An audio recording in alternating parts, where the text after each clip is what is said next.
It's first thing Wednesday morning. You've received an email from IT Partners. A vendor has discovered a critical vulnerability in the flux capacitor, leading to a remote cloud explosion in their primary platform. It's rated 97 million on the doom and gloom index. What does that even mean? How can we help? Hi everyone, I'm Dan, security consultant here at IT Partners. Today I'd like to talk to you about everyone's favourite thing, vulnerabilities. I want to cover what vulnerabilities are, what makes them critical or exploitable and important, how we deal with them, and what you can do to help us keep you secure and protected. So what is a vulnerability?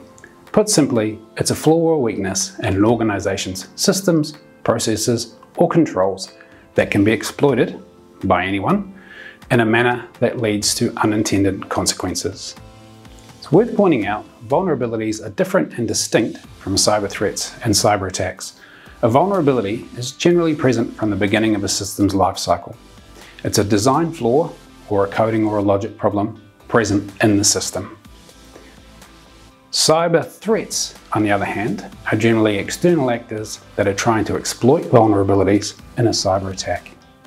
Vulnerabilities are often entry points to gain access to systems, to collect, damage, destroy data, or gain further leverage onto an environment. There are many different kinds of vulnerabilities.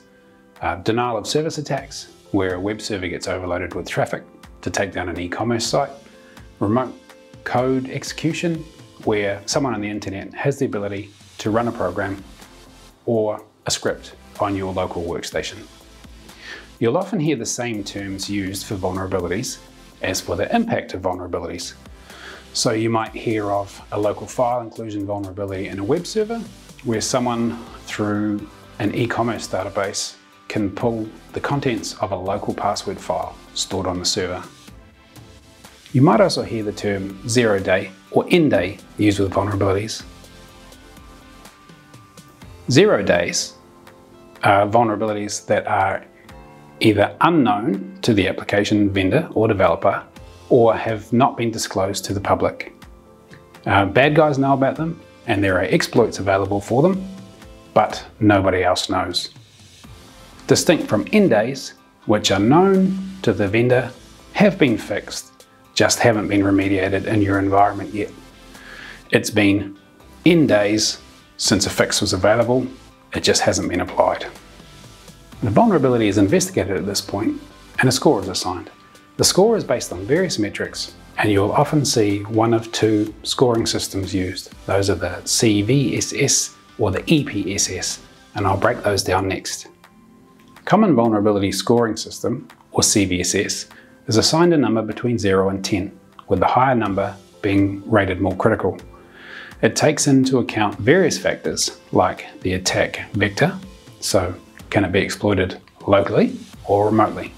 The attack impact, does it destroy data? Does it take down a web server? Exploit Prediction Scoring System, or EPSS, is very similar in how it's calculated to the CVSS.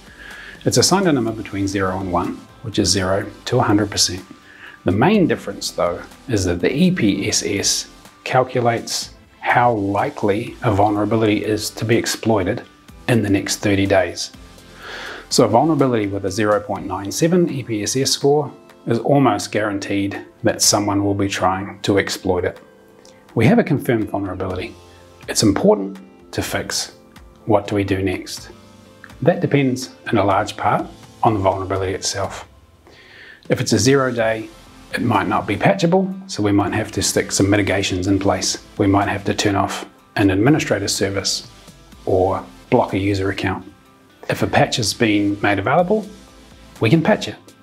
If it's a flaw in a protocol or a process, we might have to change the process, or we might have to restructure some of our network configuration. Or if it's a legacy service that we no longer need, we should probably look into decommissioning or updating or replacing that service. Getting back to basics, these vulnerability disclosures help us determine what to fix, why to fix, and how to fix.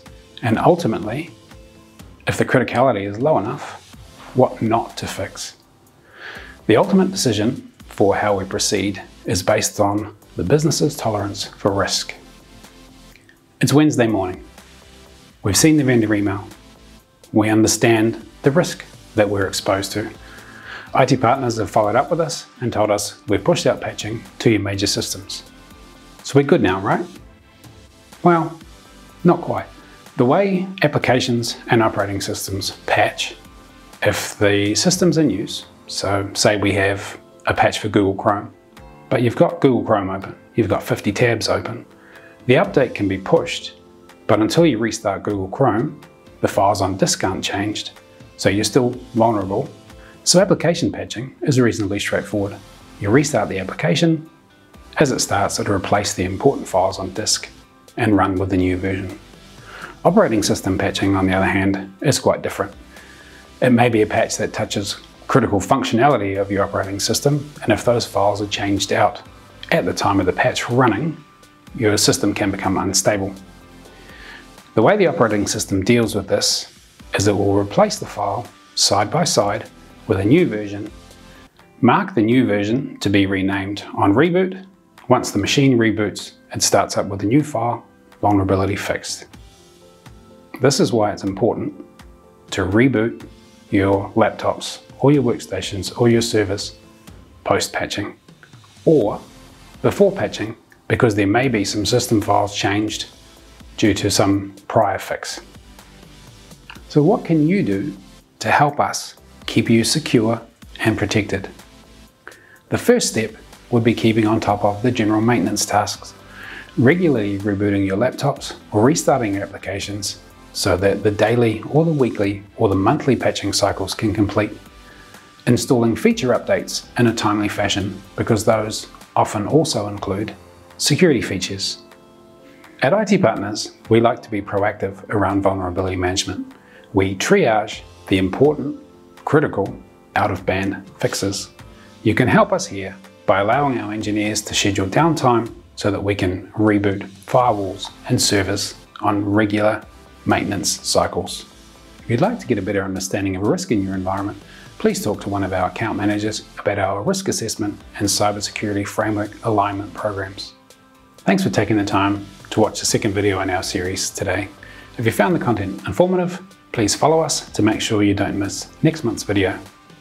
See you then.